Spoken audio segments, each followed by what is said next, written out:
یہ قیامت کی کہانی ہے 14 بچے اپنی جان سے چلے چھت تھی وہ ٹیا گڈر کی چھت تھی اس کے لیے وہ کہہ کیا رہے تھے کہ اس کے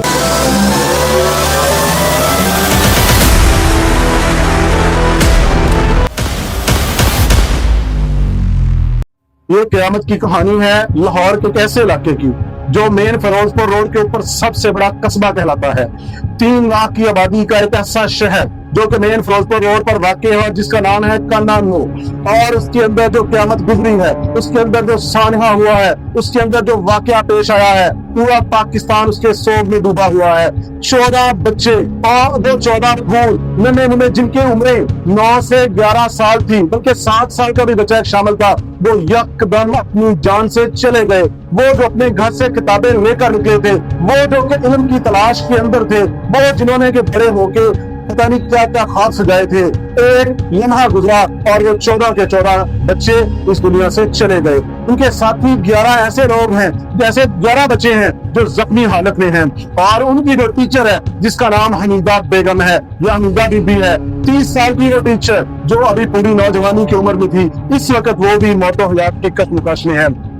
میرا واقعہ سنانے سے پہلے میں آپ کو تھوڑا سا اس کا بیک گراؤنڈ بتا دیتا ہوں کہ یہ علاقہ ہے کانا یہاں پر ایک ٹیوشن سینٹر میں اکیڈمی چل رہی تھی اکیڈمی کے اندر جو ٹیچر تھی وہ پڑھاتی تھی ان کا نام تھا حمیدہ جن کی عمر 30 سال ہے اس کے پاس جو ہے بچے پڑھنے کے لیے آتے کلاس روم جو اس نے بنایا ہوا ہے وہ ایک گھر کا ہی کمرہ تھا 25 بچے اس کے پاس ٹیوشن پڑھ رہے تھے گھر کی جو چھت تھی وہ ٹیا گڈر کی چھت تھی اس کے لیے وہ کہہ کیا رہے تھے کہ اس کے اوپر مٹی ڈال کے اینٹیں لگانے کی پلاننگ ہو رہی تھی جس کے لیے مٹی چھت کے اوپر ڈال دی گئی تھی اور جو ٹیا گڈر کی چھت اس کو پکا کرنے کی تیاریاں ہو رہی تھی مستری اپنا کام کرنے کے لیے تیار تھے ہوتا کیا ہے کہ بچے چھت کے نیچے پڑ رہے ہیں یکدم قیامت کا سما آتا ہے یکدم حالات ایسے آتے ہیں اور قیامت نازل کیسے ہوتی ہے کہ جو چھت ہے وہ گر جاتی ہے جب مکان کی چھت گرتی ہے اور اس کے ملبے کے نیچے وہ 25 پھول جنہوں نے بڑے ہو کے اپنے ماں باپ کے خوابوں کو پورا کرنا تھا جنہوں نے دیے سے چراغ بن کے جلملانا تھا جنہوں نے اس زمانے کے آنے والے وقت میں انجینئر ڈاکٹر بننا تھا جنہوں نے اس زمانے کی باغ دور سنبھالنی تھی جو کانا کا روشن مستقبل تھے وہ غریبوں کے بچے وہ امیروں کے بچے وہ تعلیم کی تلاش میں نکلے ہوئے پھول یکدم ٹیا گڈر کی چھت کے نیچے آ جاتے ہیں فوری طور پر ریسکیو کو اطلاع دی جاتی ہے ریسکیو کی ٹیمیں وہاں پر پہنچتی ہیں لیکن ہوتا کیا ہے حالات اس طرح کے آتے ہیں کہ گلیاں چھوٹی جاتی ہیں تنگ آبادیوں والا علاقہ ہے 3 لاکھ سے زیادہ آبادی کانانو کی ہے اور اس کی چھوٹی سی گلی ہے جس کے اندر یہ ٹیوشن سینٹر تھا اکیڈمی تھی جس کا کوئی نام نہیں گھر کے اندر جس طرح سے عمومی طور پر ٹیوشن سینٹر ہوتے ہیں اسی طرح یہ حمیدہ اپنا ٹیوشن سینٹر چلا رہی تھی اور یہ اپنی تعلیم کو اپنے روزگار کا ذریعہ بھی بنایا ہوا تھا اور اس کا یہ بھی مطلع نظر تھا کہ میرا اس میں گھر ذرا آسانی سے چل جائے گا میں اس طرح سے اپنے خاوند کی اپنے گھر کی سپورٹ کر سکتی ہوں اور یہ جو محلے کے بچے تھے جن کی عمریں 7 سے 16 سال ٹوٹل ہیں جن میں سے ایک ہی بچی ہے جو کہ 16 سال کی ہے باقی بچے 11-12 سال تک ہیں جب چھت گر جاتی ہے ریسکیو ٹیمیں وہاں پہنچتی ہیں تو جو منظر سامنے آتا ہے اس میں 11 بچے 14 بچے اس جہان فانی کو چھوڑ جاتے ہیں باقی بچے زخمی ہیں اور یہ تکلیف کی بات یہ ہے کہ اس میں 3 بچے ایک ہی باپ کی اولاد ہیں اور اس کا نام ہے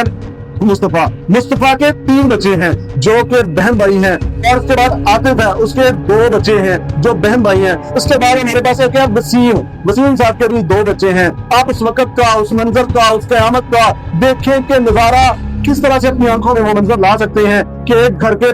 پورے گھر کے 3 کے بچے ہوں 2 بچے ہوں سگے بہن بھائی ہوں تعلیم حاصل کرنے گئے ہوں اور یکدم اطلاع ملتی ہے کہ وہ دنیا میں نہیں رہے کانا کا ہاسپٹل تھا اور وہاں قیامت نظر آتی تھی والدین روتے محلے دار روتے اور کوئی ایسی انسانی آنکھ نہیں تھی جو اس وقت نم نہیں تھی یہ حلقہ بھی ہے وزیر اعظم میاں شہباز شریف کا ریسکیو ٹیمیں حرکت میں آئی بچوں کو ہاسپٹل منتقل کیا گیا جن بچوں کی اس وقت تک موت کی تصدیق ہو چکی ہے میں آپ کو نام بتا رہا ہوں یہ دونوں بہن بھائی ہیں اس کے بعد عبداللہ عروج اور ایمان فاطمہ یہ بھی تینوں آپس میں بہن بھائی ہیں اس کے بعد ہے ایک بچی جس کا نام ہے دعا اس کے بعد مہنور تسبیحہ مدیحہ سلمان یہ مدیحہ اور سلمان بھی آپس میں سگے بہن بھائی ہیں اس کے بعد ہے فواد ارحم عبداللہ اور علی فرمان یہ بچے وہ ہیں جو اس جہان فانی کو چھوڑ چکے ہیں اور موت کی وادیوں میں گم ہو گئے ہیں. باقی بچے ہسپتال میں اس وقت زیر علاج ہیں. اس کے بعد کیا ہوتا ہے کہ رات کو 7 بچوں کی نماز جنازہ ادا کر دی گئی ہے. ہر مکتبہ فکر کے ہر طرح کے لوگ اس کے اندر شامل ہوتے ہیں اور ہر آنکھ نم ہے. اس وقت پورے میڈیا کے اندر، پورے کانا کے اندر، پورے پنجاب کے اندر، پورے ملک کے اندر صرف ایک ہی خبر گردش کر رہی ہے. اس کے بعد ادارے اپنے حرکت میں آئے ہیں اور 4 بندوں کو اریسٹ کر لیا گیا ہے، جس میں ایک مستری ہے، مالک مکان ہے، گھر کا ہے. اب سوال یہ ہے کہ کیا مالک مکان، کیا اسکول کا کوئی بچہ، کیا جن کا گھر تھا، کیا ٹیچر کسی کے ذہن میں کبھی بھی ایسا تصور تھا؟ کبھی بھی نہیں. وہ بھی صاحب اولاد بھی ہیں اور اساتذہ تو اپنی اولاد سے زیادہ اپنے اسٹوڈنٹ سے محبت کرتے ہیں. میں سوچتا ہوں کہ اس کے بعد ان پر بھی کیا قیامت گزرے گی. اور آپ بتائیں کہ کیا اس میں کسی والدین کا، کیا کسی اساتذہ کا، ٹیوشن پڑھانے والی باجی کا کسی کا کوئی جرم تھا؟ اس کو صرف ایک بات کہی جاتی تھی کہ کہی جاتی ہے اور جو میری نظر میں بھی ہے، تقدیر کا لکھا ایسا تھا کہ جس کو یہ المناک سانحہ جنم دینا تھا اور یہ ہو گیا ہے. اس میں قصوروار پھر غربت کو کہا جائے گا. زیادہ سے زیادہ تو یہی ہے نا کہ وہ ٹیچر اس قابل نہیں تھی بیچاری کہ اس کے سر پر لینٹر ہوتا، پکی چھت ہوتی، تو غربت کو شکست دینے کے لیے ہی تو اپنے لیے بچوں کو ٹیوشن پڑھا رہی تھی. اور اس میں جتنے بھی لوگوں کو اریسٹ کیا گیا ہے، میرا اپنا ذاتی خیال ہے کہ وہ یہ حالات کی، قدرت کی ستم ظریفی اور تو ہو سکتی ہے، ان میں سے کسی کا بھی کوئی جرم نہیں ہو سکتا. کھانے کی فضا مکمل طور پر سوگوار ہے. کوئی ایسی آنکھ نہیں ہے جو اس غم میں رو نہیں رہی. کوئی ایسا خوشی کا لمحہ نہیں ہے جو وہاں سے گزر نہیں رہا. چیخیں ہیں ماؤں کی، بہنوں کی، والدین کی. یہ حالات فوٹو میں دیکھتے ہیں تو دیکھے نہیں جاتے. اس طرح کی اتنی زیادہ دردناک جو سانحہ پیش آیا ہے جس پر سارا پاکستان سوگوار ہے. اس وقت آپ کیا کہتے ہیں؟ کیا ان لوگوں کو واقعی گرفتار کرنا بنتا تھا یا یہ جواب دے تھے اس میں ٹیچر کا، اس کے گھر والوں کا، کسی مستری کا؟ یہ کس کا قصور تھا؟ یا کہ قصور تھا ایک ہی چیز کا جو اس کا نام غربت ہے؟